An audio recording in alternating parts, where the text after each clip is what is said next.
Some parents are not parents. They are criminals. I'm not a human as if I'm their property. Like আমি মানুষ না, আমি তাদের property. তিনি তার পিতামাতার বিরুদ্ধে সুরক্ষা আদেশ সহ এই আইনের আওতায় পাওয়ার তিনি হকদার তিনি চেয়েছেন।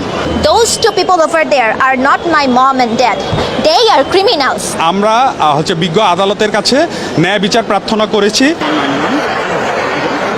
I want to be so famous. আমি এই ভিডিওটা চাই পুরো ওয়ার্ল্ড ওয়াইড হতে। Listen to me, all the people in the world.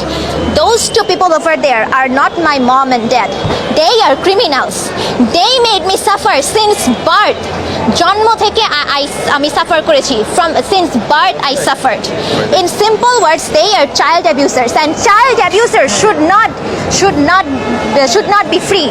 Child abusers have to be punished in any place in the world, anywhere around the world. Child abusers, yes, children. You can't just go out and abuse children. Do you understand that? Child abusers have to be punished. This date, note down this date. What's the date today?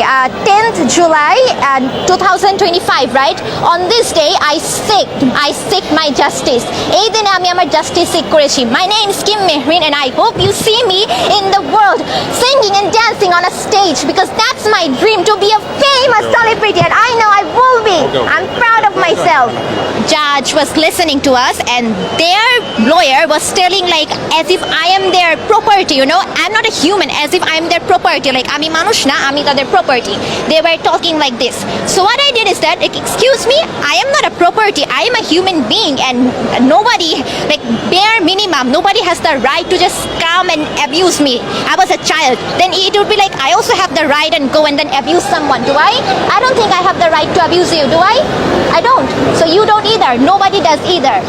That is what I said. I said the common sense. আমি common sense বলেছি. I said common sense, and that's right. And I'm proud of myself. জাতিসংঘের ইউনিসেফের শিশু প্রতিবেদনের একটি গবেষণা দেখা গিয়েছে, একজন নারী বা শিশু যতটা না বেশি ভয় পান অন্য লোকের আক্রমণকে, তার থেকে বেশি তারা ভয় পান নিজ পরিবারের সদস্যদের দ্বারা পারিবারিক সহিংসতা ঘটানোর আক্রমণকে। বিজ্ঞ আদালত আজ উভয় পক্ষের বক্তব্য শুনেছেন, এবং আমরা বিজ্ঞ আদালতের কাছে ন্যায় বিচার প্রার্থনা করেছি যেন বিজ্ঞ আদালত বাংলাদেশের পারিবারিক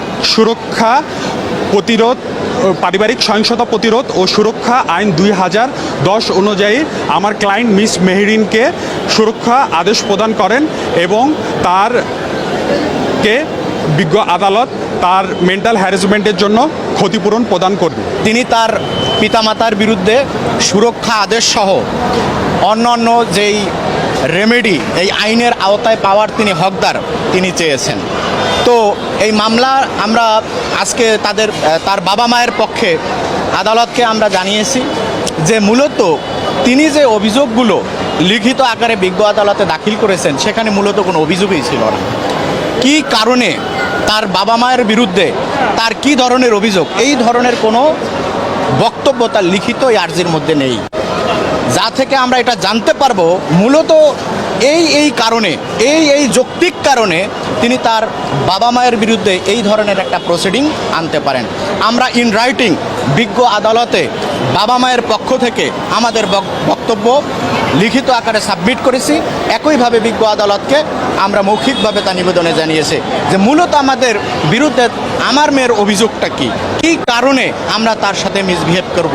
উপরন্তু তার বাবা মায়ের একমাত্র কন্যা সন্তান হচ্ছে এই মেহরিন, তাদের আর কোনো সন্তান নেই।